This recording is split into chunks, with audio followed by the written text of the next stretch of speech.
दोस्तों, China Pakistan economic corridor, जिसे short में CPEC भी कहा जाता है, ये कॉरिडोर चीन के सिंजियांग उइगुर इलाके को पाकिस्तान के ग्वादर पोर्ट से जोड़ेगा।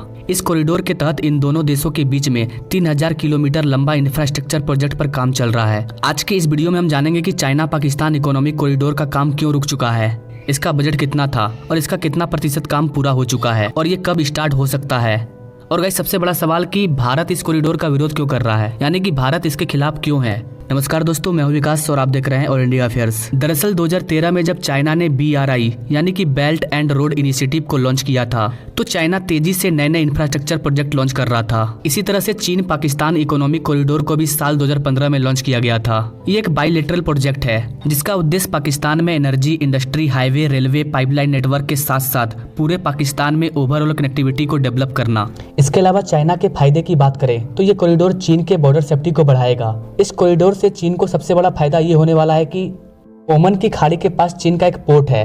इस पोर्ट से भारी संख्या में तेल के टैंकर को निर्यात किया जाता है। पहले चीन को इन टैंकर को ट्रांसपोर्ट करने के लिए 12,000 किलोमीटर की दूरी तय करना पड़ता था, लेकिन जब चाइना पाकिस्तान इकोनॉमिक कॉरिडोर बन जाएगा तो ये दूरी सिर्फ 2,395 किलोमीटर हो जाएगा। और रिपोर्ट के मुताबिक 12,000 किलोमीटर की दूरी कवर करने में चीन को हर साल 2 अरब बिलियन डॉलर पैसा खर्च करना पड़ता था, जो कि इस कॉरिडोर के कारण बचेगा। इसके अलावा इस कॉरिडोर से खाने पीने का तेल, संगमरमर, खनिज, लोहा, इस्पात, इलेक्ट्रिक डिवाइस और ऑटोमोबाइल के पार्ट्स भी निर्यात किए जाएंगे। 20 अप्रैल 2015 को पाकिस्तान और चीन ने 46 बिलियन डॉलर के समझौते पर हस्ताक्षर किया।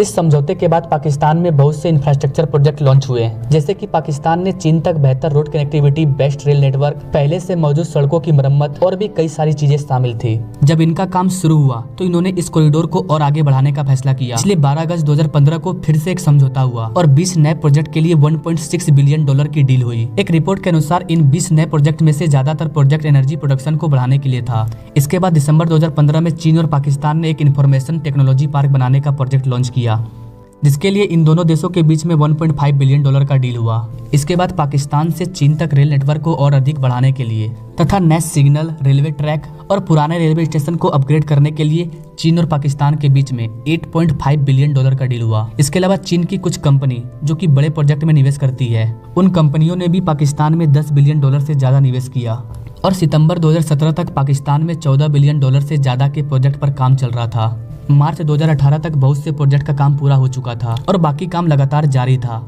लेकिन जब कोरोना काल आया तो पाकिस्तान खुद को संभाल नहीं पाया और यहाँ का जो कर्ज है वो बहुत ज्यादा बढ़ गया। यहाँ तक कि वर्ल्ड बैंक से भी नोटिस आने शुरू हो गए। वर्ल्ड बैंक से नोटिस मिलने के बाद जितने भी बड़ी कंपनी ने पाकिस्तान में अपना निवेश किया था, उन्होंने अपना निवेश वापस ले लिया और कोई भी कंपनी पाकिस्तान में निवेश करने के लिए तैयार नहीं हो रही थी। पैसे की कमी के कारण 17 अगस्त 2022 को पाकिस्तान के प्रधानमंत्री शहजाद शरीफ ने इस कॉरिडोर को समाप्त करने का फैसला किया। हालांकि इस कॉरिडोर को बनाने के लिए जितना बजट चाहिए था उतना पाकिस्तान सरकार को दिया गया था, लेकिन भ्रष्टाचार और राजनीतिक मामलों में इन पैसों को खत्म कर दिया गया। इसलिए चीन ने भी पाकिस्तान को कर्ज देने से मना कर दिया। लेटेस्ट अपडेट यही है कि चाइना पाकिस्तान का जो इकोनॉमिक कॉरिडोर है वो अभी बंद है। यहाँ पर सबसे गौर करने वाली बात यह है कि जब से ये प्रोजेक्ट लॉन्च हुआ था तब से लेकर आज तक भारत इसका लगातार विरोध करता आया है। इसका मेन रीजन ये है कि चीन और पाकिस्तान का जो ये कॉरिडोर है, ये जहाँ पर बनाया जा रहा है, ये भारत के उस इलाके से गुजरेगा जिस पर पाकिस्तान ने जबरदस्ती कब्जा कर रखा है, जिसे पोक के नाम से जाना जाता है। पाकिस्तान ऑक्युपाई कश्मीर, ये पहले भारत का हिस्सा था, लेकिन अभी इस पर पाकिस्तान का कब्जा है। इसलिए भारत हमेशा से इस कॉरिडोर के खिलाफ है। भारत ने कई बार चीन को चेतावनी भी दी, लेकिन चीन हर बार भारत के विदेश मंत्रालय की बात को नजरअंदाज करता गया है। और अब कुछ ऐसा हुआ कि ये प्रोजेक्ट खुद ही रुक चुका है और बताया जा रहा है कि ये प्रोजेक्ट तभी शुरू होगा जब कोई बड़ी कंपनी पाकिस्तान में निवेश करना चाहेगी। लेकिन रिपोर्ट के अनुसार पाकिस्तान पूरे पॉवर्टी में गिर चुका है। पाकिस्तान में गरीबों की संख्या बहुत अधिक बढ़ गई है। वर्ल्ड बैंक लगातार पाकिस्तान से कह रहा है कि आप अपने इकोनॉमिक पर ध्यान दीजिए।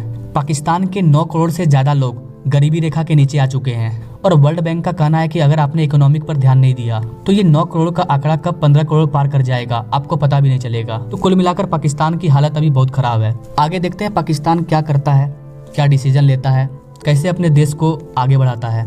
आई थिंक कि गाइस आपको इस इकोनॉमिक कॉरिडोर के बारे में जानकर अच्छा लगा होगा। ऐसे ही लेटेस्ट अपडेट के लिए हमारे चैनल से जरूर जुड़िए।